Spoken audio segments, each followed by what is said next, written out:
and I'll be your host today for North Carolina State Parks Spring Virtual Career Opportunities Seminar. I want to thank everyone for joining us today. I think we have some great presentations for you today. We also are going to have a Q&A panel toward the end of the discussion. And so what I would like to do is talk about some of the rules of engagement for today. The first thing is for Q&As, we're going to ask that you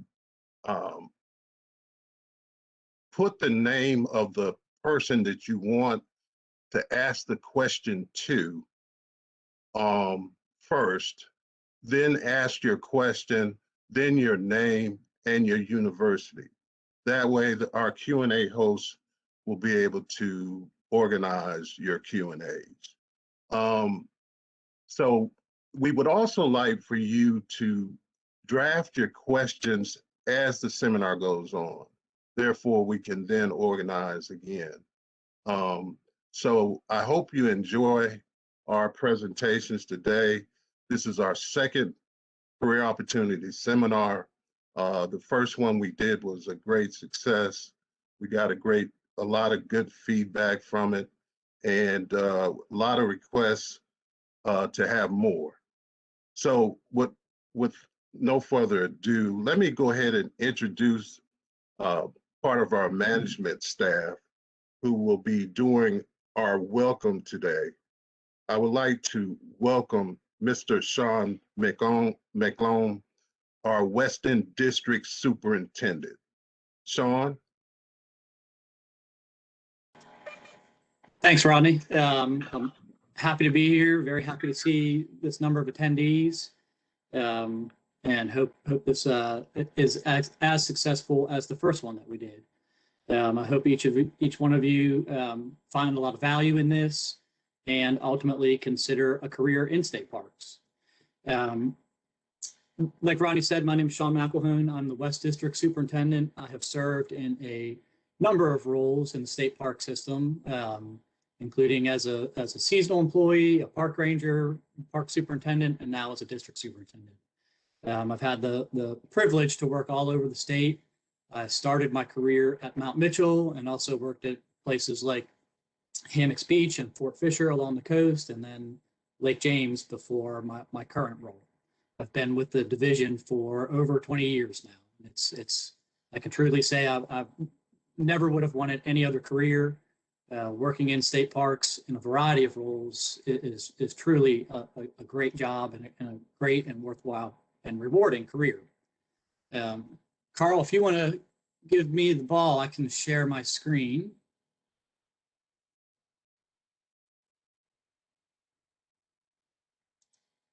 Okay.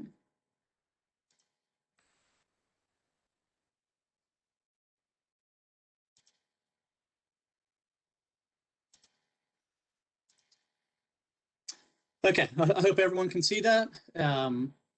Rodney, you're the only one on my screen, so if you could just give me a thumbs up if you can see that. Okay, so North Carolina State Parks is in the North Carolina Department of Natural and Cultural Resources. We're just one of the many divisions in the department, and we have sort of two sides to the department, the natural and the cultural, just as the name intends. So on the natural side, in addition to North Carolina State Parks, we also have other agencies like the North Carolina Zoo, the aquariums along the coast, the Museum of Natural Sciences, Clean Water Management Trust Fund, and many other agencies. But we also share our department with the cultural resources side, and that includes things like the state historic sites, things like the State Art Council, the State Library, the State History and Archives Office. So there's a great variety of agencies that all work under the umbrella of the Department of Natural and Cultural Resources. Now, what drives everything that we work towards is the state parks mission statement.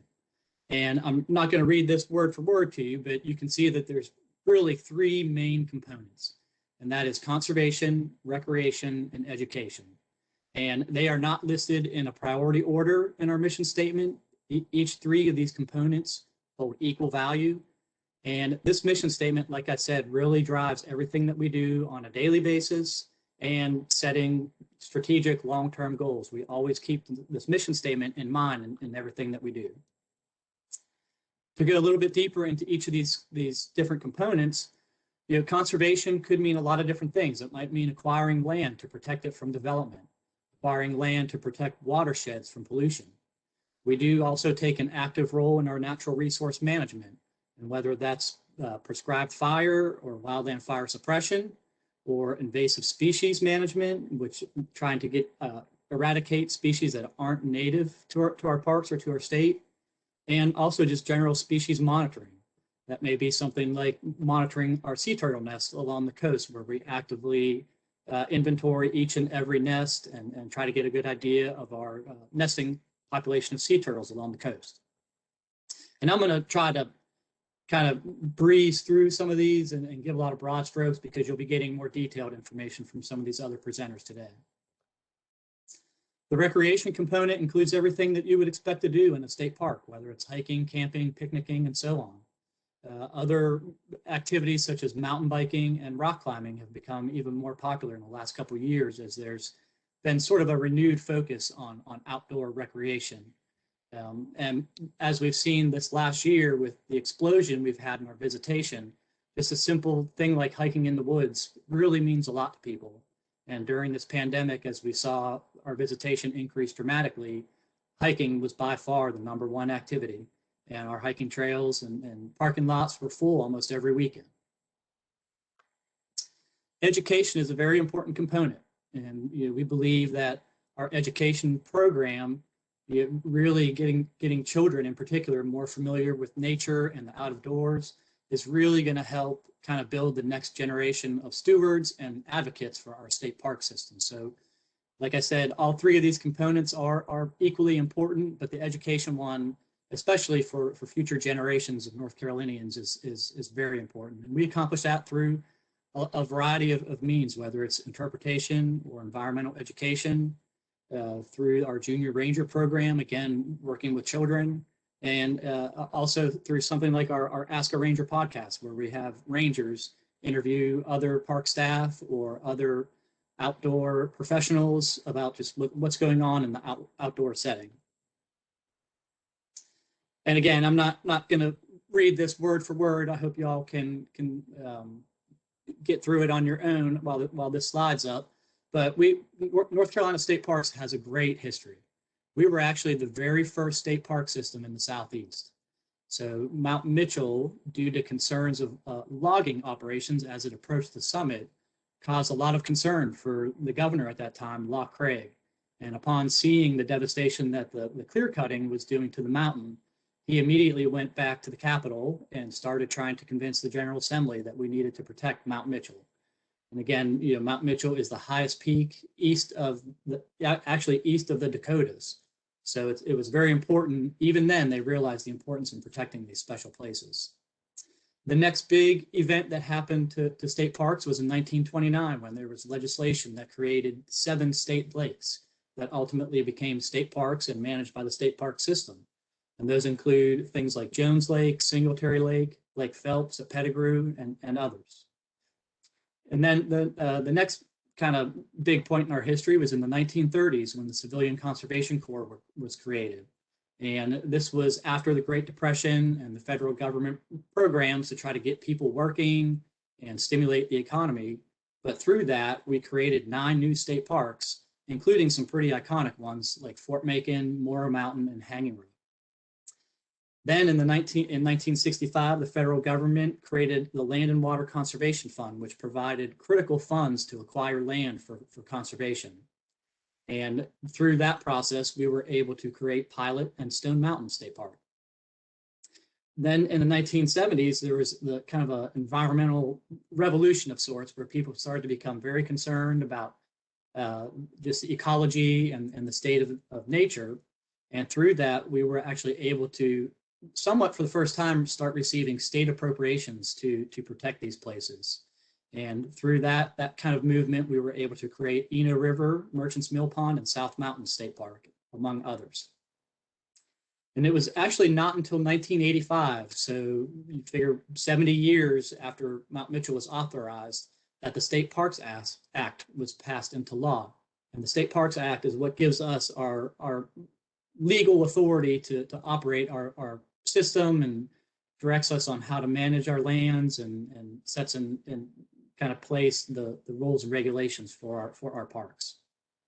In 1994, the Parks and Recreation Trust Fund was created, and this was a huge benefit to our system. When it was originally created, there was a percentage of the deed stamp tax that was directed directly into that fund. And the deed stamp tax is that tax that you pay anytime there's a real estate sale. So if someone buys or sells a home, they have to pay a tax.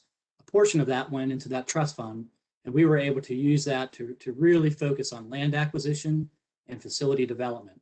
So we acquired a lot of land, and we're able to start building things like new visitor centers, new campgrounds, and the Parks and Recreation Trust Fund has been a huge resource for us. And then in the mid-2000s, by partnering with a lot of local land conservancies, we were able to add more iconic places like Chimney Rock and Grandfather Mountain State Parks. The way that this slide or this organization chart is a little bit outdated because we've had some vacancies and some other positions filled. So, but this shows you the breakdown of how our division is operated. So on this side, you can see we have our operations, and by operations, that's all of our park staff who are out in the field. And we have that broken down into 4 districts, and then also into specialties, one of whom you'll hear from later, Sean Higgins, who's in charge of our interpretation education program. Our chief deputy director, that role is mostly used kind of as the supervisor of our administrative components. And that includes obviously budget and fiscal data, marketing, and other resources. And then we've got on the right side, kind of our non-operations. And this is where we have our planning, natural resources, state trails. And again, you'll hear from John Blanchard later about our natural resources program. So this kind of gives you a good idea of just how our system overall functions and how it's broken down. Now, for myself working in operations, you can kind of see how we have these 4 districts broken up. So we have a west, a north, a south, and an east. And they're all pretty equal in size. And each of them has a district superintendent, which is the role that I'm currently in, that supervises all the park operations and park staff within their district. Now, some of our most typical positions on the operations side of the house include positions like park rangers, which is probably the one that most people are familiar with. And one of there's a list of kind of job responsibilities. And one of the ones that I always focus on is customer service. It's everyone in the division's responsibility to provide a high level of customer service. And we try to treat every one of our visitors with respect and provide them whatever resources they may need to feel safe and invited in our state parks, and try to welcome them back to return. Our park rangers are also conducting interpretation education programs. Every single one of our rangers is a certified educator, and they also are certified law enforcement officers. They go through the same training that every police officer would go through across the state. We're also emergency medical responders, so we can provide care for people when they get injured or hurt in the parks. And that's pretty important because in a lot of these locations, there's not an EMS station right outside the park gates. Some of our parks are pretty remote. In a place like Mount Mitchell, for instance, it might take responders several hours to get to somebody who's hurt on a trail in the backcountry. So it's very important that our rangers and our other staff as the first responders are trained to take care of the visitors. They're also trained in search and rescue for people that get lost in our parks. And then they're also completing resource management tasks and prescribed fire and wildfire suppression in parks. So our park rangers really do it all. And to me, that's one of the things that I like most about the job. You can go to work one day and think you have your day completely planned out, and then something happens and you have to switch gears and you're doing something completely different. So we do a wide variety of jobs and tasks. And like I said, that's what I like most about the job is the great variety and the great staff and being outside. our maintenance staff are a critical component of the team.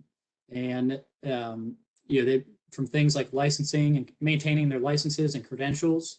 So we have a lot of maintenance staff that are in charge of the public drinking water in our parks. So they have to know how to treat the water that's coming out of our wells to make it safe for people to drink. And then there's many other licenses and credentials that are those staff are in charge of, such as septic and wastewater, CDLs to be able to drive trucks and haul equipment.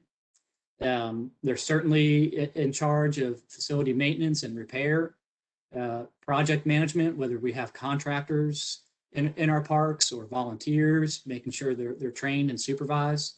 Obviously, construction and groundskeeping projects. And then they too also participate in prescribed fire and wildfire suppression, search and rescue, and emergency medical responder. Other than the law enforcement, most of our maintenance staff are trained to the same level as all of our park rangers. And that's really critical because when we have an incident in our parks, it really is all hands on deck and all the staff members working as a team. And likewise, the park rangers are also helping with construction and project management and facility maintenance. So everybody pitches in and helps out to accomplish our mission successfully. And then we also have administrative staff. And again, one of the biggest components of their jobs is providing a high level of customer service. But they're also managing the offices, tracking our budget, managing the payroll and timekeeping services of all the employees, especially our seasonal and temporaries. And then things like making sure the bills get paid and making sure the lights stay on. So, and they are also a critical component of our state park team.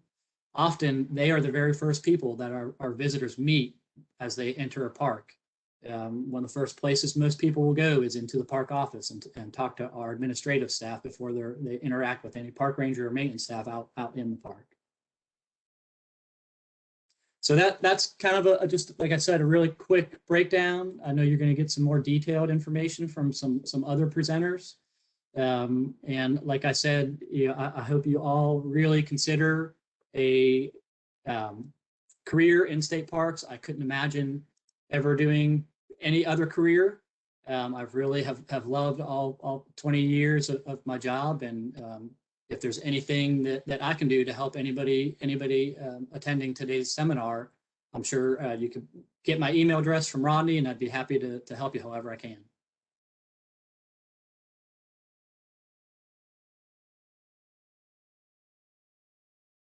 You did an excellent job of breaking down our agency, our department. And as a recruiter, when I talk to university students, they're not aware of how big we are. A lot of people think that parks are, you have your park, you have your park rangers, you have the people working in the park. But as you can see, what Sean shared with us is that we are a huge organization. And I think that's why it's important to have these seminars, and we plan to do them quarterly or even twice a year quarterly, so that we can keep the community informed on exactly what we do at North Carolina State Parks. Just another reminder, any questions that you have, go ahead and start sending those questions in now. State the person that you're wanting to answer your question, along with the question, your name and university. That way we can manage our Q&As. If you're not sure of the person that you want to send the question to, you can just address it as a general question, and someone on the panel will answer that question for you. All right, next we have diversity at North Carolina State Parks. I want to introduce to you John Blanchard. He's Natural Resources Program Manager for our next presentation. John? Thanks, Rodney. And thanks, Sean, for that great introduction there. I think I'll go straight into my presentation and do an introduction at that point. So I'm going to share my screen here.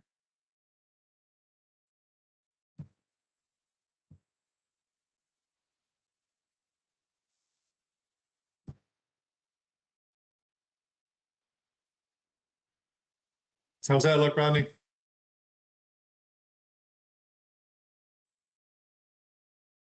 We got a thumbs up out there. Anybody can hear me? Yes, it looks good. All right, thanks. So that's me. There's the natural resource staff. I'm the old guy up in the upper left-hand corner there. My background was botany, a master's degree in botany, where I studied tropical ecology, but I soon thereafter got involved in land management and have been involved in public and private land management and nonprofit land management for the last 30 years. The staff you're looking at there, that's the people that are in my program. And since you're students and you're kind of interested, for the most part, and interested in the background on the people here, oh, and I should add, that old guy up there, I didn't start college till I was 32. So if any of you think it's too late, it's not. Anyway, so about half of my staff there have master's degree in some sort of environmental science. And those that don't came to the division with a considerable amount of experience in land management and other capacities. So these are not sort of entry-level biologist positions. It usually takes a few years of experience to make or a master's degree in order to acquire those skills to do what we're doing. So as Sean had mentioned, all the different things that the Natural Resource Program is involved in, here's a list of a number of them, and it's quite varied. And thinking today, I have staff that are, actually we have 2 fires going out in the division today, different parts of the state. I've got one group that's down at Sandy Run. Savannah's clearing trees out of rare species areas. Another couple of people up in the mountains looking at a trail issue. So one of the coolest things I think about working for parks and working for natural resources, but most jobs in parks actually, is no day is really a normal day. There is so much going on. We have so much property and so many people visiting and so many things to do that there is always something to be done. If the weather's good, we're going to be lighting a fire. In the right season, we're going to be doing some monitoring. If a building has some bats in it, we're going to be out there looking at bats. So that would be one thing I'd stress is you're looking for a career. If you're looking for something that's not rote activities, doing the same thing every day, State Parks is not a bad place to be. It's really a wonderful, wonderful organization to work in. So I think what I'd like to do is to give a bit of a conservation biology, because to understand what it is that natural resources does within the state park system, I think it's important to understand how we approach conservation. So as Sean said, conservation, education, recreation. My part of the task is to concentrate on conservation, but there's a lot of land in North Carolina, and we own a lot of habitat all the way from the mountains down to sea level. So how is it that we prioritize how we're going to work on things? And just to let you know where North Carolina falls in the importance of their natural habitats, take a look at this biodiversity hotspot slide right here. I've been fortunate to have worked professionally in the Southeast. You can see that those bright areas and all those tight circles are areas that have, well, think of this as places with lots of rare species that aren't found anywhere else. And I worked for a long time in the Panhandle of Florida, a bright spot. The Southern Appalachians are a bright spot. Southeast North Carolina is important. So North Carolina is a very important state for biodiversity issues and for conservation. And this is part of the reason why here. This is, and it shows where the critical watersheds are in the United States, that if we were to protect all these areas in blue, just the areas in blue, we would have protected nearly all of the fish, mussels, and invertebrate species that live in the waters in the United States. So just think about that. Look at Alabama. Look at Georgia. Look at these rivers of the Southeast. Extremely important. Our waterways are extremely important in the Southeast and in North Carolina for protection of biodiversity. So this is where the conservation biology part comes in. How do we determine where we're going to work? Out of all those places there, where is it we're going to spend our time? Well, through a process of evaluating plans for different, protecting different species, you kind of go through this assessment of what's causing a species to disappear, what's causing it to be damaged, where does that come from, and what's the source of that problem that's affecting that species. And if you roll plans like that up, and they've been done all over the planet, I did this when I was working for the Nature Conservancy. If you roll up all of these things that are causing the loss of species and determine what it is that's actually causing that loss and what those threats are, if you roll all those up across the planet, it should come as no surprise that the biggest loss of biodiversity in the world is habitat loss. And that's very true in North Carolina, as it is in most places. So what does the division do? What do we do about habitat loss? Well, Sean referenced this already with our land acquisition program. We buy the good stuff. We buy properties that are of high value. That's our origins. That's the division's origins, is buying high value properties. And we continue to do that. So that's what we're doing to stem the habitat loss, which is the #1 threat to biodiversity in the world. This may surprise you. #2, invasive exotic species. These things are all over the place. We have hogs that don't belong here. Those are European boars by descent, came over with the conquistadors and have been here ever since. That's hydrilla in the southeast, which chokes our waterways. Everybody probably recognizes the kudzu infestation in the upper picture, but that's just the tip of the iceberg. You've probably heard of gypsy moth or emerald ash borer, hemlock woolly adelgid. A lot of these forest pests are invasive species from other countries, other continents. And it is the second greatest loss of biodiversity in the world. So we spent a lot of concentration on this. Incompatible water management. There's nothing worse you can do to a body of water than to dam it up. So once you've done that, you've impeded migration of species from North Carolina, American eel, shad, you name it, a dam stops it. The picture in the lower right is very typical of Piedmont mountain streams, where a lot of the habitat around the natural areas has been hardened through cities, roads, whatever, or the streams themselves have been straightened, and you get these highly eroded stream beds. That is far from a natural condition down there in the lower right. And then up in the top, we had wildfire in former peatlands up in Dismal Swamp area. That used to be a forest there, that picture in the upper right, and not too many years ago. So incompatible water management, damming it up, too much water too fast, not enough water. One of the top 4 reasons for the loss of biodiversity. Incompatible fire practices. This is a tough one. So in the upper right, wildfire gets loose, you send the equipment out there, you try to put the fire out, you end up plowing through rare species habitat, which is what happened in the upper right. Some of the rarest species in the world were plowed up just trying to control the wildfire there. You see in the lower right, that picture of those, all that pine and organic material piled up around that pine tree. That's a wildfire waiting to happen right there. When that burns, you're going to kill a lot of things. And then in the lower left, you can see what it looks like when a wildfire gets out of control.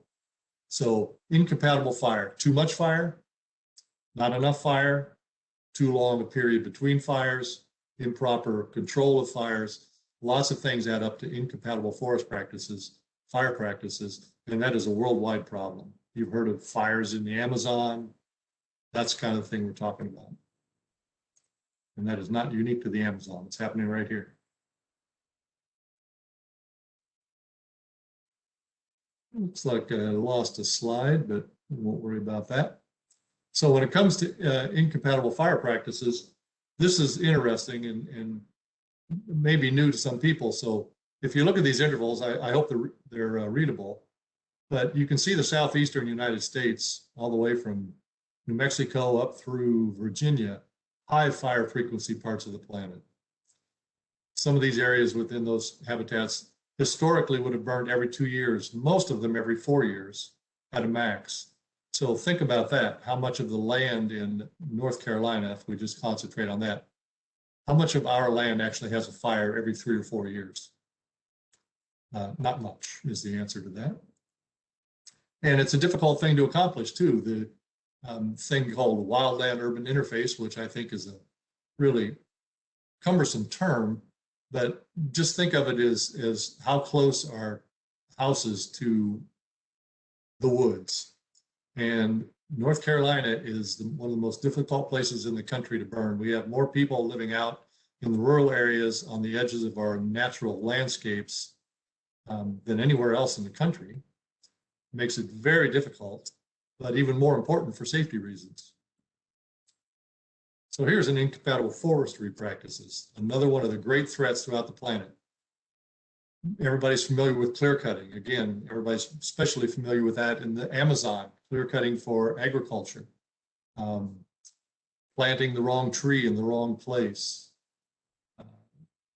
Taking out the best trees, which is called high grading, rather and leaving the poorest trees behind. So there are a lot of practices that happen that lead to a loss of biodiversity. That picture in the upper left is plantation, loblolly plantation, in an area that's supposed to look like it does in the lower right-hand picture. And that picture in the lower left is us collecting the seed, which is absent from that upper picture, in order to restore that area. We collect the seed, burn the ground, plant that seed on top of it. So this is what I tell my folks after looking at those threats to it. How do we concentrate? How do we know what to work on? How do we know when we come to work, what's the most important thing we should be doing when we're at work? And this is what we concentrate on: fire, forestry, hydrology, invasive species. So to give you just a little bit of maybe a peek behind the doors, you know, it's not all peaches and cream out there in our lands. North Carolina has been inhabited for a very long time and been heavily impacted by settlers for about 500 years. So most of our farmland has been farmed. Most of our forest lands have been cut. Invasive species are all over the place. So we have a lot of things that we need to take care of in the state parks. They're not in pristine condition, and they need work. They need active management. Talking about invasive species, that big thing that looks like a snake coil around that tree is a wisteria, probably been there 100 years, 150 years. A plant like that, its leaves up in the canopy of the forest is probably spread out over about an acre. That picture in the upper left is on the National Forest. It's what the Linville Gorge is supposed to look like. And a lot of the land that we buy to protect habitat comes with it with an assortment of lands in different conditions. So we will buy properties in order to get a piece of land, and some of it's got a plantation on it already. The New River picture in the lower right is a white pine plantation that we bought and need to restore. This is a beautiful shot of Pilot Mountain, an iconic property within state park system. So look at this right now and look at the top of that dome and look how you can see through that dome, how you can see through the trees, and on the hillsides, how you can look and actually see the rocks and the ground there. That was from 1930. That's a recent picture of Pilot Mountain. So it's not state parks problem. We haven't been managing it all that time. But look at what an absence of prescribed fire and natural fires has done to Pilot Mountain. Look at the top of that dome. You can no longer see through the trees. Look at the hillside. You can't see the ground. So that's to the detriment of everything that likes to live on the ground. All of the small mammals, all the birds that like open forests, all of the plants that require sunlight. So even though it's beautiful as can be, it is not necessarily a healthy situation. And so this is where we interface with operations and everybody else within the park system, is that we really believe that our natural resources are a visitor service, that people come to the parks and it's not just to hike. What are they hiking through? What is it that they're looking at? Are they looking at a natural habitat? Are they looking at something that's managed well? Or are they looking at something that was essentially ignored for several hundred years? Here's an example right here. Upper left, this is the same location at Lake Waccamaw there, upper left is what that was like. And many people probably think that's what the forest was supposed to look like. Well, really, it was a plantation that had grown up for 30, 40 years. And then on the lower right, this is after we got done with it, we're trying to restore it. We got grasses going there. You can see a pine tree in the foreground. So we're trying to create a much more open, diverse habitat.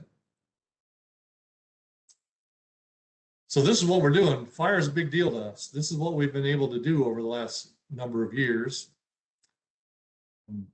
We've been growing every year except for the year of COVID. And so far in 2021, we've already equaled what we've done in 2020. So I think we're in for another great year. But this is, like I said, I've got two groups of people out burning today at two different parks. We do this a lot. This takes a lot of planning, a lot of science, a lot of skill, and a lot of equipment.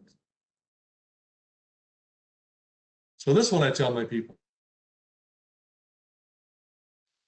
let's do big things. Let's tackle the big problems. Let's learn everything we can learn and specialize.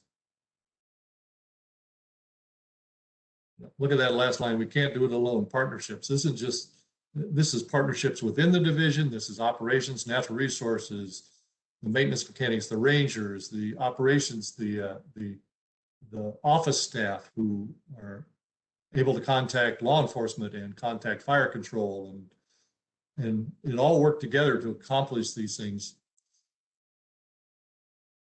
And these partnerships are hugely important to natural resource management. That picture with all those trucks up there was one fire at Stone Mountain. All these shields down in the lower right are the number of people who were involved simply in one project for hydraulic control in the Eno River. We cannot do this alone. So it's really quite fun. So then we get to work with all these other agencies, get to work with people of like minds, trying to work for common goals.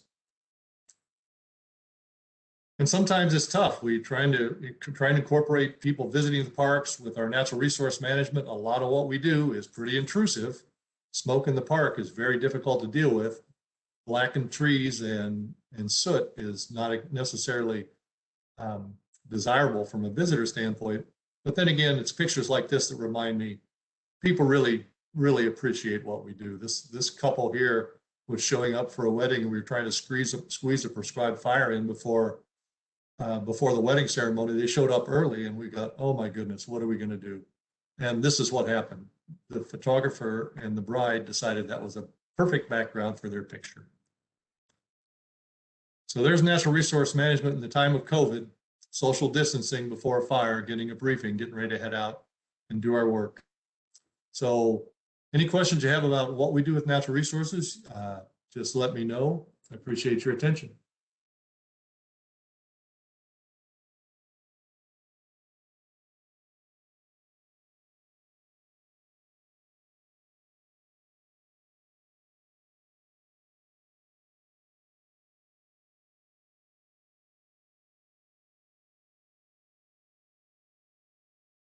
You still muted there, Rodney. Thank you, John. That was a great lesson on biodiversity within North Carolina and North Carolina State Parks. I always learn something different when you do your presentation. So thank you for that. Just another reminder for people that have joined late. We're having a Q&A after our next presentation. So go ahead and please submit your questions in the Q&A segment so we can organize those questions for our panelists.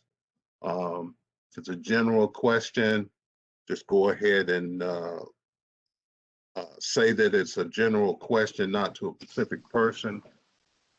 Go ahead and ask your question, your name and university.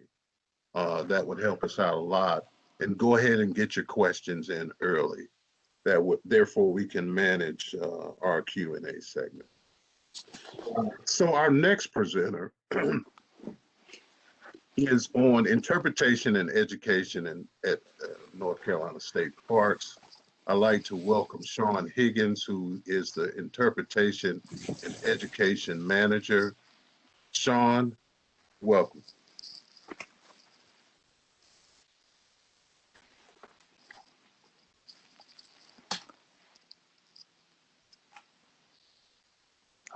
right. Thank you, Rodney. I'm Sean Higgins, Interpretation and Education Manager with North Carolina State Parks. And it's been an interesting year. So we haven't done as many of the in-person field trips, hikes, and programs. So we've still been busy connecting people with the resources.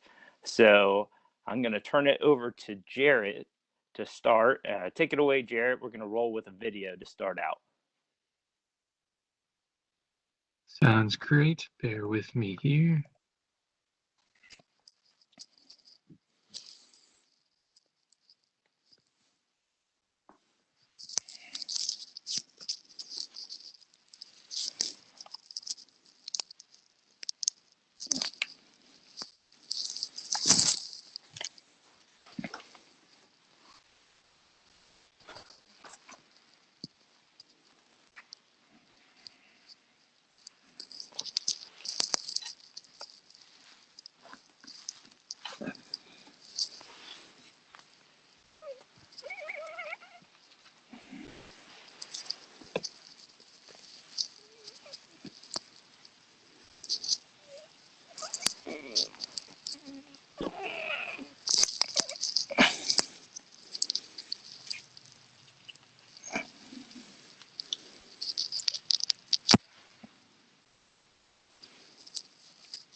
All right. Thank you, Jarrett.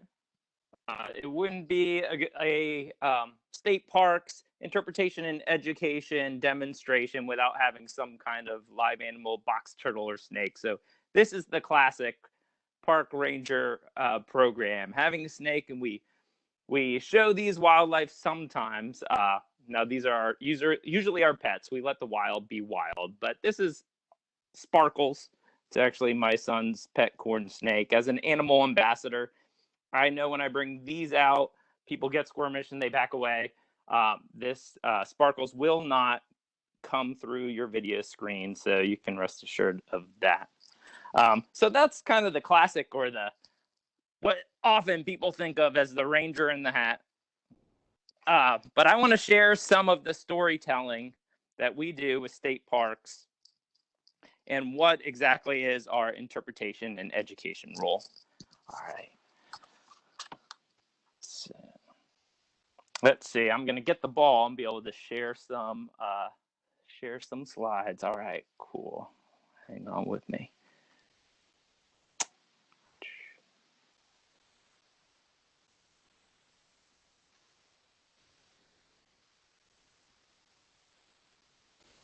right. Well, that video kind of represents what we've done the past year in the time where we have not had as many in-person programming. We've used that as a time to bring the digital curriculum forward, to bring our digital message forward. And the best part of parks is getting people out to these resources, getting people out. When I tell people my role is helping people to better appreciate some of our state's most amazing places, people say, wow, that's a dream job. And it absolutely is a dream job. It's also challenging. It's intellectually challenging and emotionally challenging and physically challenging. But every once in a while, you get to spend a day taking people paddling through a swamp who've never been in a canoe before.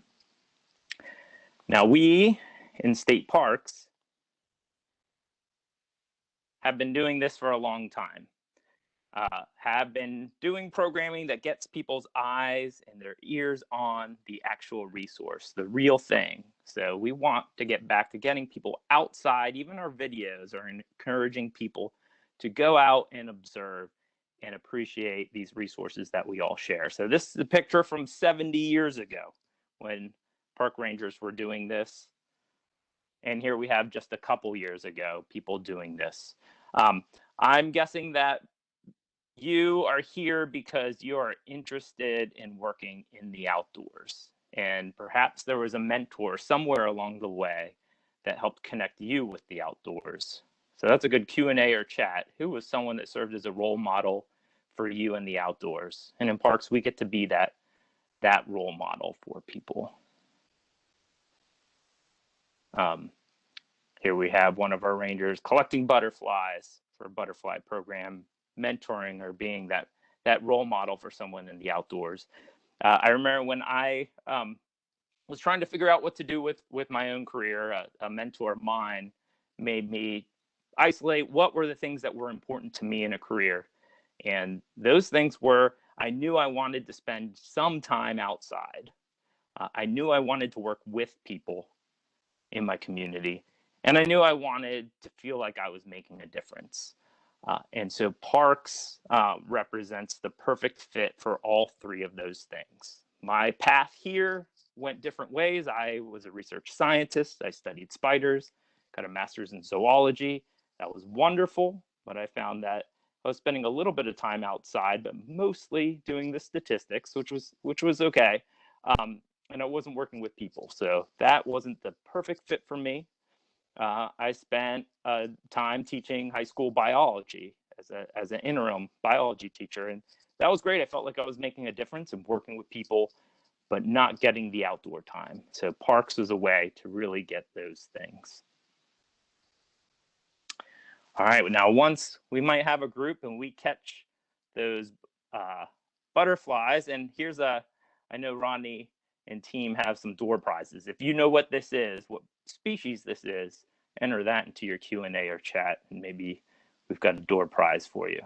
But park interpretation is the field that we're in. We're not interpreters and speaking different languages, but we are interpreting the stories. We are telling the stories of the plants and the animals and the land and the waters in the park.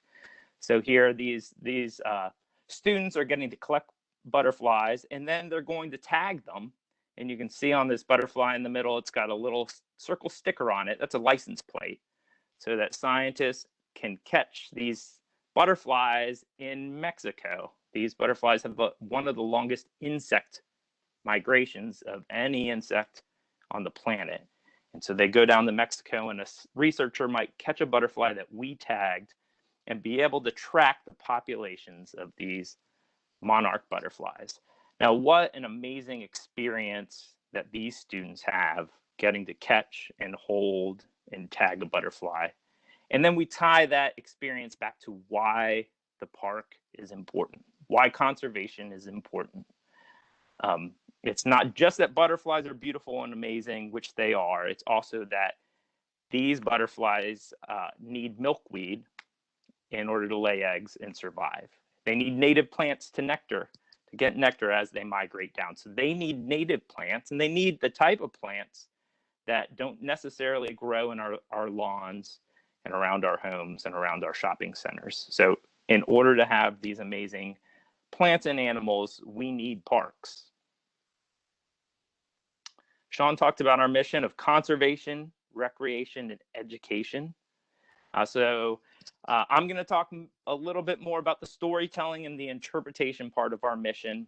But like Sean McElhone said at the beginning, the park ranger wears many hats. Our park rangers are land managers doing that amazing natural resources management with John Blanchard's team. They are emergency medical technicians. They are biologists. They are police officers, and they are educators. So I'm going to talk mainly about the storytelling, but that is an exciting day, any day, to be a park ranger. Park interpretation is a communication that goes beyond facts to reveal what things mean, how they fit together, and why they matter. So it's not just about going out and knowing what every plant and every insect that you find is. It's how do we get people to care? How do we get them to feel connected to these great resources and have that memorable life experience? Someone in interpretation said, nothing was ever made more beautiful by calling it beautiful, right? This is a native wildflower. Maybe you know what it is. If you do, you can chat it. If you don't know what it is, you could put in the chat or Q&A your own creative name for it. So what would you call it is something we like to do, because it is important to know what these plants and animals are and their needs, but it's also important to get people to learn how to take a step back and observe, learn how to take a closer look at things and truly appreciate it. It's as important to learn to appreciate as it is to learn the names and requirements of these things. So I want to take you on some storytelling that shows just how we use stories to help people care a little bit more about our parks. This is my hometown, Raleigh, North Carolina. So I've lived in Virginia, California, Ohio, Mississippi. I've lived a lot of places, and Raleigh's a good place. But when I go around to different parts of North Carolina, this is usually what people think of, that traffic here on Glenwood Avenue. We don't necessarily have a Golden Gate Bridge or the ocean or a major river walk, but we have a wealth of parks in Raleigh, which is one of the reasons, despite what first comes to people's minds, I love my hometown. And one of those is the William B. Umstead State Park. We have incredible forested parks, and one of them is here, the William B. Umstead State Park, and it has clean air, open space, and wild things. As we take a drive down through the park, and the shadows of those trees are mesmerizing, you hopefully can start to feel better from that traffic situation. Inside the William B. Umstead State Park, which became a park in 1943, and it's now one of the 30 biggest urban parks in the world. You can see it from the International Space Station. That's how big it is. What do you think it looks like as you're zooming by North Carolina, looking down at Umstead State Park and the International Space Station? I love to zoom out, and you can see that big green patch right in the middle of the screen that is the William B. Umstead State Park.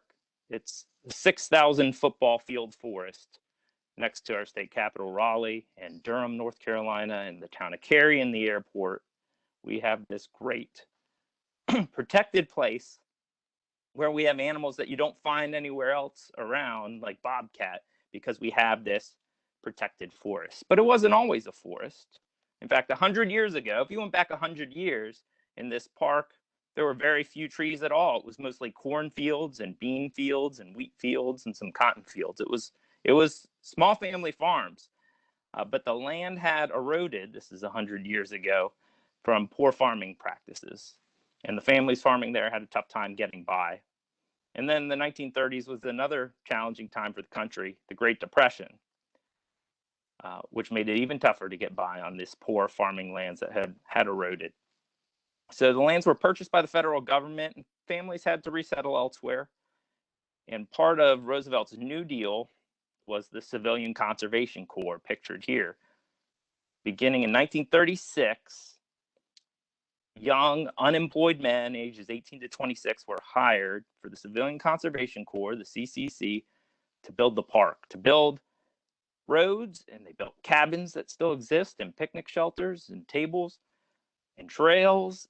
But the first thing they did in this park that had very few trees and poor farming land was they planted 10,000 trees and shrubs. And they got paid $1 a day for this hard manual labor, which after a month, $1 a day, that's about $30, $25 had to be sent home to their families. So thinking about that $1 a day salary range when you go on Work for NC and try to find a job with North Carolina State Parks, I hope you do. We've come a long way. The salary range looks a lot better than that $1 a day. But back in 1936, $1 a day, plus they were given 3 square meals a day and a dry roof and a pair of boots and learned some new skills. That was considered a pretty good deal. They built that park, and in 1943, Crabtree, it was called Crabtree Creek State Park, opened up. Now in the 1950s, what was Crabtree Creek was split into 2 parks. And this was during the segregation era. We had Reedy Creek State Park, which is on the Cary side, and we had Crabtree Creek State Park, which is on the Glenwood Avenue side, if you're familiar with Raleigh. So we had African American Boy Scouts and Girl Scouts and Rangers at one side of the park, and we had white Boy Scouts and Girl Scouts and park rangers at the other side of the park. That was the time. We have learned from our staff that they worked together on projects but couldn't go out to lunch together. This was the segregation era, and the parks were reunited in 1966. And I share this less than inspiring part of our history because it reminds us of what we hope to be today in North Carolina State Parks, which is we want to be the place where everyone can come to enjoy our great outdoors together. All ages, all ethnicities, wealthy or not, everyone can come and enjoy our natural wonders in North Carolina State Parks. All right. And here we are today, the William B. Umstead State Park. I mentioned a little bit about the history of our first state park, which was Mount Mitchell, the highest point in the eastern United States in 1916. So in state parks, we're proud that not only are our parks for the people, but a lot of our parks were created by the people. It was a citizens movement that inspired our first state park. Mount Mitchell has a unique spruce fir forest atop the 6,684 foot peak. This unique spruce fir forest was valuable lumber. And so in the early part of the 1900s, a logging operation started, and a logging railroad went up to the top of the mountain to harvest that timber. Now, in the early 1900s, also, people felt that getting that nice mountain air would cure all your ills. So the logging railroad decided we could make a few extra bucks by putting passenger cars on the weekends and taking people up to the top to get that fresh mountain air. And what was kind of ironic is that logging railroad and putting passenger cars got people up, and as they rose to the top, they saw the environmental destruction that was happening at the base of the mountain. They saw this unique forest being taken away, and that inspired a citizens movement of people doing what they did 100 years ago, which is writing letters and talking to their neighbors and talking to their elected officials that this is some place that we need to protect. And it was protected as a state park, and the first state park in the Southeast in 1916. We think of it as Canada down south, that spruce fir forest and some of the animals and plants that live there survive there and nowhere else until you get up to upstate New York or Canada. Another amazing place, and I could tell a story like this for every one of our parks, but another amazing place we have is Hammocks Beach State Park. I think of Hammock's Beach and Bear Island that make up part of Hammock's Beach as what the Outer Banks in North Carolina may have looked like 300 years ago.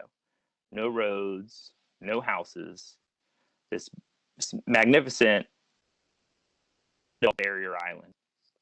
Hammock's Beach got its start back in the early 1900s too. Around 1914, man pictured on the left was Dr. Sharp. He was a surgeon from Philadelphia, and he came down to North Carolina to visit, and he hired an African-American hunting and fishing guide named John Hurst. And they quickly became friends, and Dr. Sharp asked John Hurst to help him find property. He said, I want to own property down here. I want the best property. And John Hurst introduced him to an area called the Hammocks and Bear Island. Now, in the 19-teens and early 1920s in North Carolina, it wasn't necessarily looked upon well from locals to have a northerner come down and buy some of the best property around. And it also wasn't necessarily accepted from everyone to have the caretaker of this magnificent property be an African-American man. So Dr. Sharp hired John Hurst as the caretaker of Bear Island and the Hammocks. Dr. Sharp took an ad out in the paper offering a $5,000 reward for information leading to the arrest of anyone who was heard to threaten to harm the property or its caretaker. And that kind of took care of that. And these men remained great friends. In fact, when Dr. Sharp got on in age, he actually wanted to give the property to his friend, John Hurst. And John Hurst and his wife, Mr. and Mrs. Hurst, said, we're not going to accept the land. We think this should belong to the North Carolina Teachers Association, which at the time was an African-American group of North Carolina teachers. And so the property was transferred to the North Carolina Teachers Association, and then soon after to the North Carolina State Park System, where it opened up as Hammock's Beach State Park, which was a park for African Americans, and one of the few places in the 1950s along the North Carolina coast that was open to African Americans to enjoy the beach. So this is a neat story of how a friendship and how the generosity of the Hurst family in giving this to the Teachers Association and then the state parks became property that now we all own and can enjoy. And at Hammock's Beach State Park, the wildlife are magnificent, from the painted buntings to the sea turtles and dolphins you see on the way. And it is a wilderness island. At the end of the day, when the last ferry boat leaves, you feel like you have an island to yourself. Some of the other parks with inspiring stories of people having the will to put these places aside, citizens, was Eno River State Park, which in the 1960s was scheduled to be dammed. This free-flowing, clean, clear, moving river through what's now one of our most urban areas in the state, through Durham and Orange County. Magnificent river valley was going to be dammed to be a reservoir for the city of Durham's water supply. And as the story goes, 5 people got together in a living room. And one of those 5 people who gathered in a living room one evening was Margaret Nygaard, who later became known as the champion of the Eno. And they said, we don't want these old mill sites and wildflowers and rapids and places where otters play and magnificent hiking trails along the river to be dammed. And so they got organized and they started leading hikes for the community.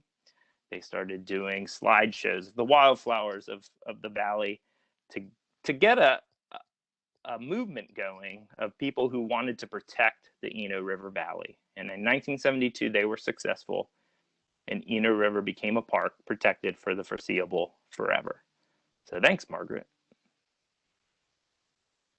And a similar story, it happened at Jockey's Ridge. As the story goes, 3 children were playing in the sand dunes in 1973, and they noticed a bulldozer flattening the sand dunes. They went home and told their mother, It was none other than Carolus de Balme, who went out to the sand dunes and, as the story goes, physically put herself in front of that bulldozer until the operator turned it off, and then got organized and sold bumper stickers and t-shirts and honorary square foot of the sand dune certificates, which you can still buy today, essentially a donation. And they raised money. And Carolus de Balme drove back and forth between the Outer Banks and Raleigh to talk to whoever would listen and whoever wouldn't listen, that Jockey's Ridge, these sand dunes, needed to be protected. And in just 2 years' time, they were successful. And we now have Jockey's Ridge State Park, the highest sand dunes in the East Coast. And I think of that the habitat that's protected, and I think about the economic value that these sand dunes have to our state. How so many people come to the beach at the Outer Banks. The beach is beautiful, but the beach is beautiful a lot of places. But they come in part because of that experience, climbing and rolling down the sand dunes at Jockey's Ridge, this unique protected area. So I wanted to share some of those stories that we hope help people connect to these places even more, knowing the stories not only about each plant and each animal that's interesting, but how people work together to put these places aside for everyone. Our parks are public lands. We all own them. The national parks are called sometimes America's greatest idea, and state parks are right there with them. I think state parks are part of that idea. They're public lands, and it's great to remind people of that and to do service projects where we can help clean up our shared public lands. Or here we have students helping to move a giant rock to create a hiking trail. And they can come back in 20 or 30 years and on that same hiking trail and know that we did this, we helped create and take care of our public lands. As public lands, we had a wonderful opportunity a few years ago for about 5 years running to host naturalization ceremonies at Jordan Lake State Recreation Area. And here pictured, we had 88 people becoming new citizens, being naturalized on Earth Day, representing 35 different countries all across the world. So what a great thing to bring people together and to remind them that, you know, scientists tell us that our ecosystems are stronger and more resilient with diversity, and similarly, our communities and our country is stronger and more resilient because of the diversity that it makes up. Part of that naturalization ceremony was a tree planting where families could plant native trees near that picnic shelter where we hosted that ceremony. A reminder of the fact that these are parks that everyone owns. Another thing we do to help tell these stories is exhibit halls and museums and signs. This is our Pilot Mountain State Park exhibit hall. We have over 20 million people visit state parks every year. It would be wonderful if we could get all 20 million in a program, but we couldn't handle that many. We can't even talk one-on-one to 20 million people. So the exhibit halls are a way that we can tell these important stories that help you feel even more connected about parks, even if we can't see people face to face. They can learn in our exhibit halls. And it also represents, as a career-wise, a way to be creative. If you like to write, we always need people in state parks writing content, writing stories for our exhibit halls. If you like graphic design or have a knack for graphic design, we could use people working on graphic design for these. If you just like thinking up creative ideas, here pictured is a exhibit hall at it's a discovery room at Weymouth Woods, Sand Hills Natural Area, and our park staff, maintenance mechanics and rangers built this stage and built the furniture for this room. And you know, in state parks, you get to be a jack of all trades. If you're the kind of person that likes to do a little bit of everything, working with North Carolina State Parks is probably for you, because you get to do a little bit of everything. We have outdoor exhibits as well. This is an outdoor discovery area at Medoc Mountain. So this is the Woodland Cafe, where we teach families, particularly kids, about the habitat requirements and the food requirements of all the animals that live at Medoc Mountain. And then they get a plate and a menu, and they can fill their plate at the Woodland Cafe. Here's some menus. The box turtle menu includes wriggly worms. Some of the signs that we have. This is a Missnaken Identity Interpreting Snakes sign, because we have so many snakes that are not only not harmful but helpful that get mistaken. So we put signs, and then where John Blanchard and his team have planned and worked on a prescribed fire, we'll put up signs, because people see the charred forest and they wonder what's going on. Was that an accident? Was it intentional? And so we have even some temporary signs that we put up to let people know what went on here, to help answer the questions we know they're asking, but we can't always be there in person to answer. I showed you the video that we've been making to connect with students, that Carolina Beach Flytrap video. We look forward to getting back to in-person field trips, because it's wonderful to have students come out and they do real science. Here pictured, a young woman actually caught a dragonfly and is marking its wing with a Sharpie. And then we will recapture those dragonflies, and it'll help us get a count of their population. It doesn't hurt it. We have some young men who are catching larval dragonflies from out of the water next to them. We like to get people wet and dirty and out in the resource. So students catching fish and identifying fish at Falls Lake, or out at beach, using some seine nets, getting in the water, really enjoying the resource. So we do a lot with students, but we also work with families, and we do family programs. And this is a picture from our Junior Ranger Jamboree, where we have families come together and camp together and learn together. And this is one of our big canoes. We have two 14-passenger canoes. So 14 people can go paddling out on the mill pond or into the lake. Between the two canoes, we can get an entire elementary school classroom out paddling, having a field trip like no other. So we work with families, and we work with people of all ages. This is a program of retirees. It was the Valentine's Day Bald Eagle program at Jordan Lake State Recreation Area. So from a retirement community. So we really do. We focus a lot on youth, but we work with people of all ages. We have a Junior Ranger program where we're really hoping in a lot of what we do to inspire the next generation of scientists, the next generation of teachers, the next generation of people who just care more about protecting their natural resources. And we know that from these programs, we do inspire the next generation of park rangers, because we have several park staff who have shared these pictures with us of them 10, 15, even 20 years ago out at one of our state parks in a program or meeting the park rangers. And so the young woman circled here in red is a park ranger at Pettigrew State Park now.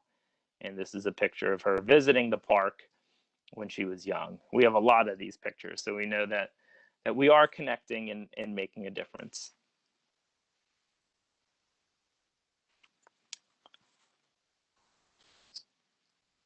Let's see.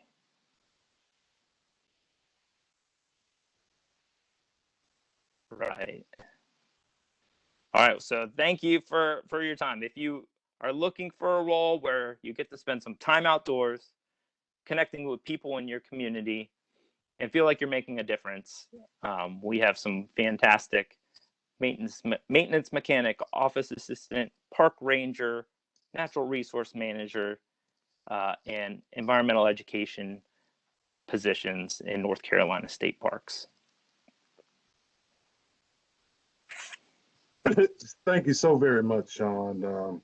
You really show that education interpretation makes a real difference, especially for the young kids.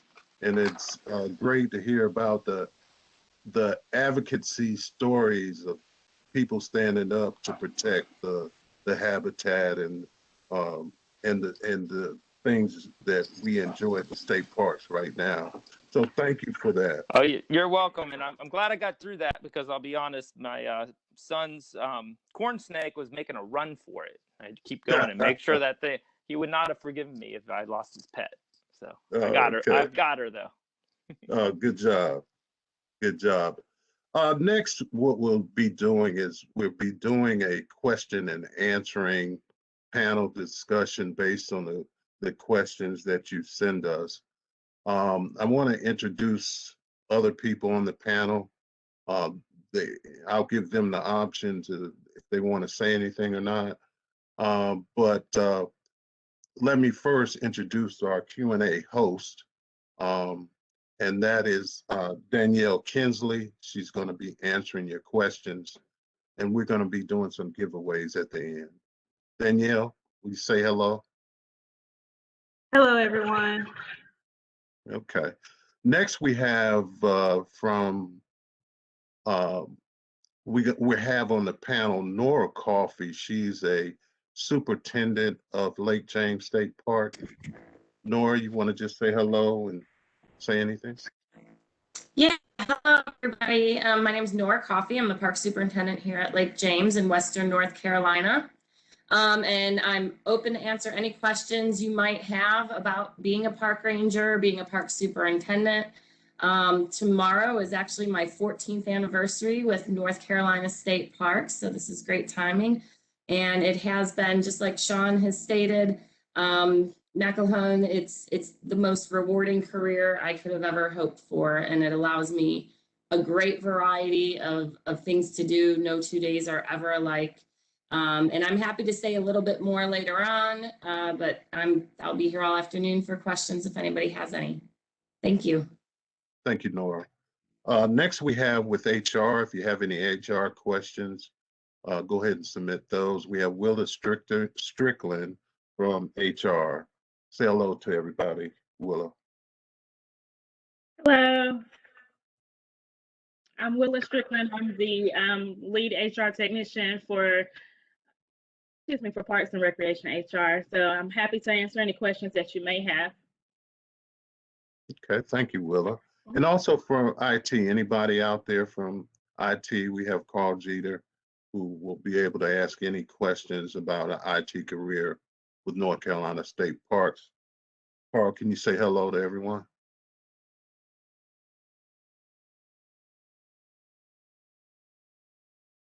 Okay, Carl is probably busy. He's helping us make sure that everything runs smoothly here. So I'm going to hand this over to Danielle, and she's going to start, asking the panel questions that you have submitted. Danielle? All right. So the first question that we have here, I'm so glad to hear John make the statement. For those of you who thinks it's too late, it's not. I'm a non-traditional student in the North Carolina State University Master's program. I graduated last May. I have more than 20 years of professional work experience and am deeply interested in making a permanent career transition into Parks and Rec. What is the best approach to find positions and be considered for them that leverage my existing experience, my passion for Parks and Recreation, and my education? Well, let me take a stab at it. If that's a question for me, let me take a stab at that. The first thing that comes to mind is with 20 years of experience, you undoubtedly have gathered a lot of skills that might be useful to state parks in various different positions. I would caution you and everybody else when you're filling out an application for a job, whether it's for state parks or anyplace else, is to make sure that you focus your application and answer the questions and emphasize your skills that are relevant to this particular job that you're applying for. Don't just throw a generic application that you filled out one time to different positions. Make sure that you have honed in on the jobs that you're interested in and emphasize those skills that you have. In my case, I'd have to say though that my late entry into into college, I did have a focus educational goal at that particular point, which led me into this field. So my college degree did lead directly into a job in this field. So anything else I can help you with, I'd be glad to.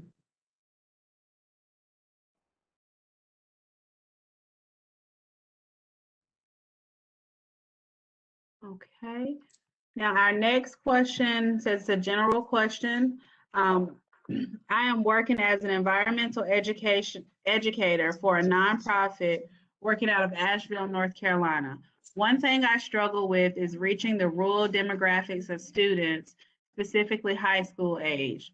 I'm wondering if anyone had any advice on avenues to follow for that, maybe ways to get them involved in volunteer opportunities before they graduate. Yeah, I think John also mentioned this in his presentation, but it's about partnerships, really.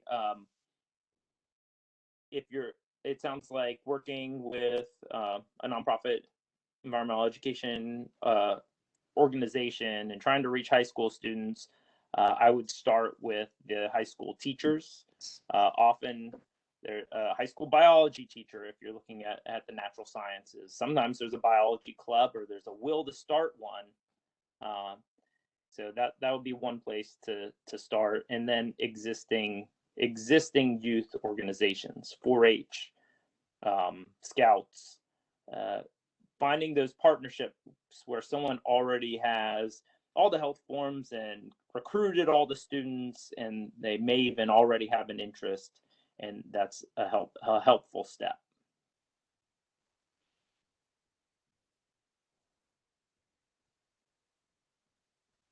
All right, thanks, Sean. Now, our next question is another general question, and it's from Cody Orman. He says, I have been applying for park ranger jobs for the last 2 years. I have even been able to get an interview. I haven't even been able to get an interview, I'm sorry.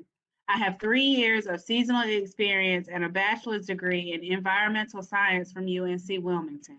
I also have my S130 and S190 wildland firefighting certification. My question is, what advice would you give someone in my position to help them get an interview or job with NC State Parks?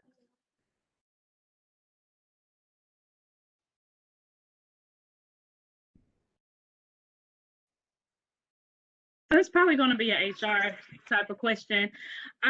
So I would recommend just keep trying and make sure that when you are filling out your work history that you are listing everything that you've done. But now for park rangers, all we're looking for at this point is the degree. So if you've already applied and you haven't been contacted, like I said, don't give up, just keep trying. We will have more park ranger positions available. I'd like to also touch on that just a little bit, if I may. The last few park ranger positions that I filled here at Lake James, we had a huge, highly qualified applicant pool. I think there's just a lot of competition out there right now. And it's been really hard for anybody new right out of college to get their foot in the door, because applications that I'd received, and I'm talking about a year or 2 years ago, were people who had already been park rangers in other states coming in with maybe 5 to 10 years of experience already. So HR has now, I think, sort of relaxed the requirements to allow us to look at more folks who are just coming right out of school, who may not have the experience. And as a hiring manager, for me, I don't necessarily want somebody who's been in the field for 5 to 10 years. This gives me the opportunity to get someone who's got fresh, new, young, like ideas, right out of school, has maybe had more recent schooling. So I think this will allow them to pass those applicants, such as yourself, who may not have a lot of experience on the job, but coming out of school, they're going to be looking at that, I think. And please correct me, Willa or Danielle, if I'm wrong, but I think the new screening things that they're doing may give you a little extra help with future applications. You're absolutely correct. Good.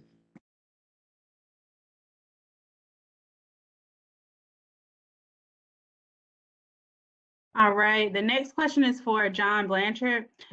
Where does someone begin to get involved in the natural resources as a newly graduated biology major?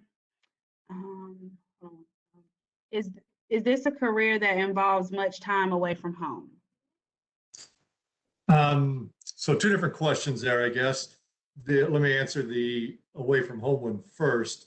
And it really depends on the job that you have. But for the most part, most of the jobs I've had in natural resources didn't necessarily require days away from home, but it required a lot of long days. So if you're traveling someplace to do some inventory work, or you're traveling someplace to spray invasive species or to do a fire, you can't just say it's 4 o'clock, I have to go.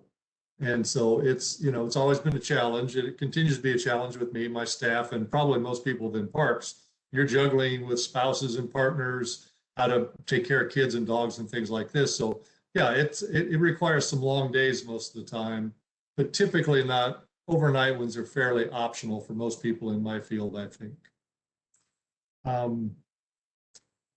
So how to get involved when you're first starting out is always a tough question for everybody, I think.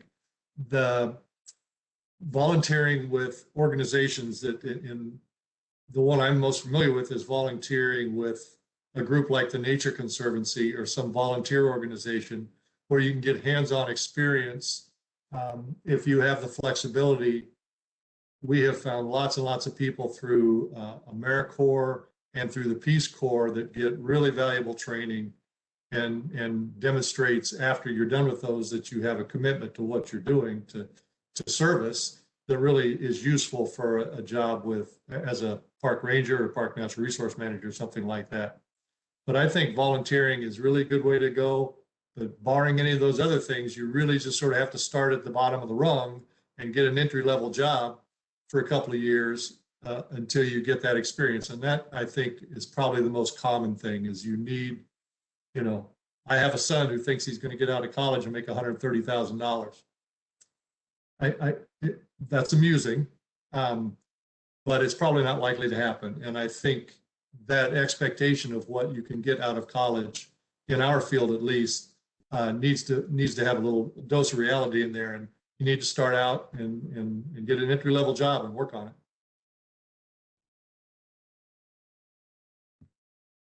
All right, thanks, John.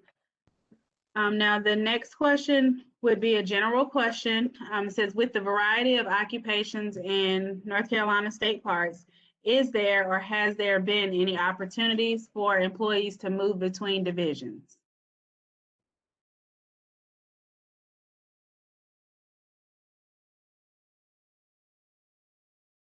Well, I don't know who that's oriented towards, but I know that's happened at least twice from people within my program. Then again, if there's no advantage necessarily to moving within the division, within our department, every job you apply for is a discrete job and has discrete requirements. So just because you already work for natural and cultural resources doesn't mean you're a shoe-in for getting another job within natural and cultural resources. It's really job specific. I don't know if that's good enough, Danielle, or not. Willa, did you want to jump on and say anything? Basically, John has covered it, but there are always opportunities. You just make sure that you apply for what you are qualified for and detail that in your work history.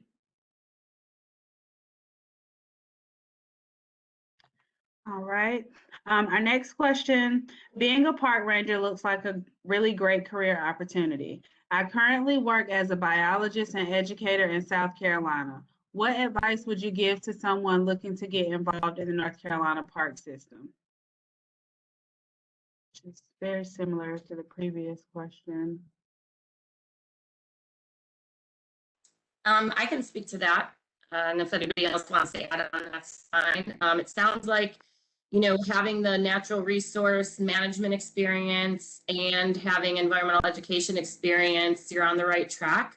We don't require you to have prior law enforcement experience or the wildland firefighting experience, but we do like to see some experience or some background in resource management or biological sciences and environmental education. So I would say just get as much experience as you can. Maybe diversify your experience a little more until you land on the park ranger job that you want. Don't be afraid to, if you're able to apply at different parks across the state, don't be afraid to, try a variety of parks. If you're trying to get in at one specific part, that's going to make it a little more challenging, but it's not absolutely necessary. Just keep trying. It sounds like you're on the right track. All right, thank you. The next question is for all panelists.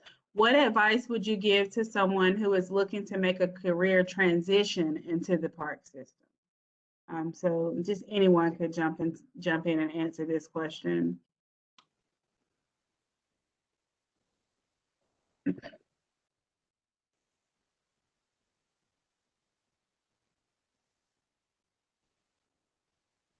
Also, somebody else is speaking up. I think it's somewhat of a repeat of what we had said before, in that you really need to target your skill set with the job that you're applying for. And I think the park system has a variety of jobs where with almost any background, there is probably some job that you might qualify for and have the experience for. But if you're trying to change that, my suggestion would be to work on developing those skills that require you to do that. For instance, if you have office skills, then while you're in that office skill job right now, start taking some classes in natural resources or environmental education, whatever it is you want to do. But you're probably not going to get hired into a position for which you have no experience and or training. You have to have some link to that job you're trying for. Although we do have entry-level jobs, but that may or may not be what you're after. We do have people frequently that come in to work with North Carolina State Parks as their second career, as they've had 15 years doing something totally different. They do have the experience and the education needed, but totally different. And I think that diversity adds a lot of value to our staff. We've had journalists and teachers and people out of the military, all different careers come in as second careers. So I think that's great. All right, thank you. Another question, are there many educational programs aimed towards adults? Oh yeah, I responded to that one in the chat, but yeah, we do particularly things like bird walks or paddleboard programs. Some of the history programs are things that particularly adults like to do, but we have a special focus on youth. Part of that comes from the fact that we are very busy on Saturday, as you can imagine. So that's not a day we are able to do as many educational programs just because we're serving the thousands of visitors that are there on their day off. And we tend to have a little more time during the week to do programs, so it matches up well with us reaching students on field trips. So we do both. We support all ages with a special focus on youth programs.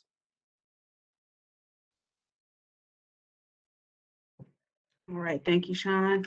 The next question, are there park ranger positions that are less enforcement, more interpretive, like they focus on environmental education more than law enforcement type of thing? I think Nora would be a good person to.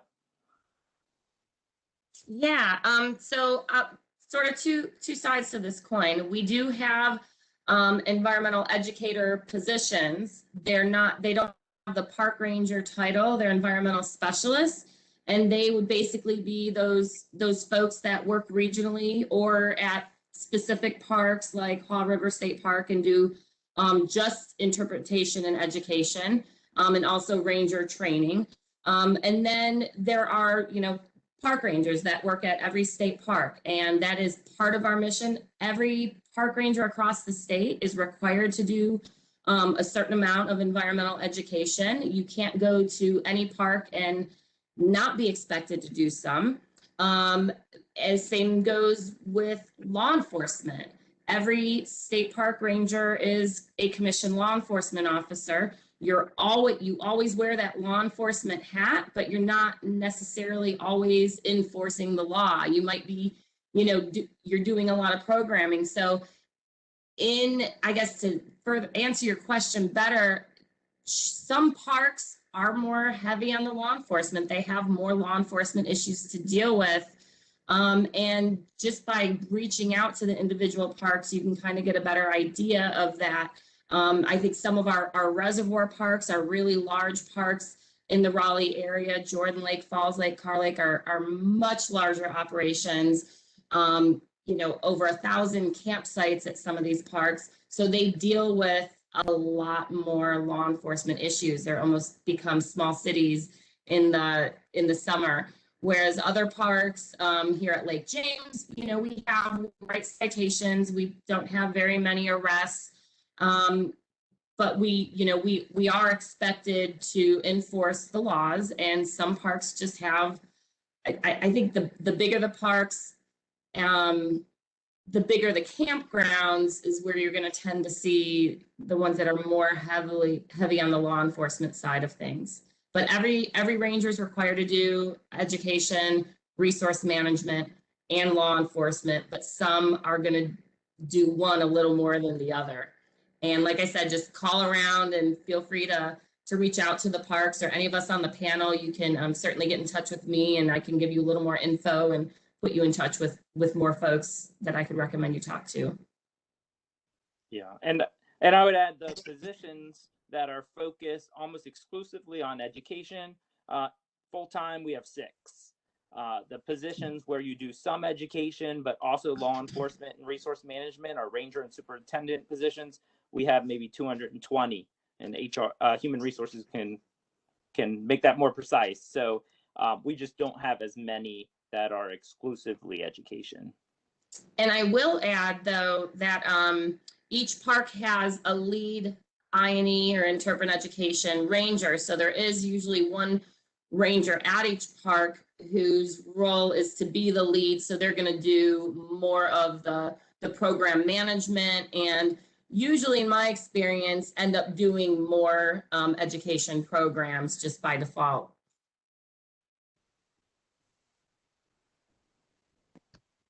All right, thanks so much.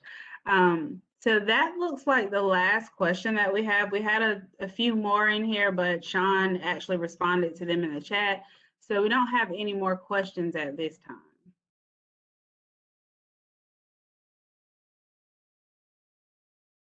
Okay, so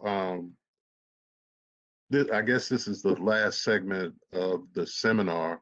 We're going to do 3 giveaways, and Danielle, would you select? I know that we have, I think Sierra was the first person to answer, and I have to ask Sean because I don't know. Is the monarch butterfly the correct answer to that question that you asked about the butterfly? Oh, yeah. All right. So yeah, Sierra. You're right, Miss Sierra.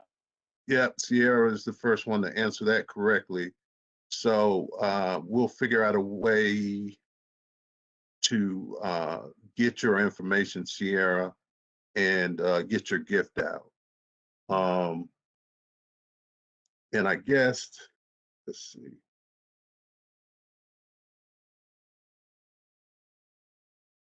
I tell you what, we're going to select the people who ask questions. We have Vanessa Gutierrez, who asked a question, so she's going to be our second winner of our giveaways. And then we have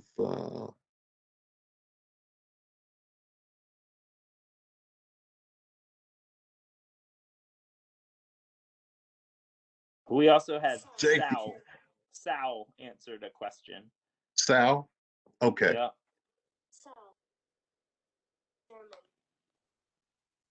All right, so if you guys would, I tell you what, your winners, will you send your emails in the Q&A so we can reach out to you, so we can get your gifts to you. So that's Sal, that's Ms. Gutierrez, and Sierra.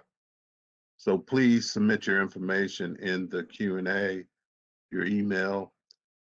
If you feel comfortable, I wouldn't recommend the phone number, just your email, and we'll reach out to you and make sure we get your gift. Hey, I want to thank the panel. I think we had some great questions. I want to thank our presenters today. I think you guys did an awesome job. I want to thank the Q&A host for what you've done. I think we had a great presentation today. I would like your comments for the participants. Please send me comments. My email is Rodney, RODNEY, .Lovett, LOVETT, at NCstateparks.gov. Please send me your comments, suggestions of how we can make this better. That would be well appreciated, so that when we do this again, we can make it even better. Thanks again for coming, and everyone have a great day, and we hope to see you working at Parks one day. Thank you.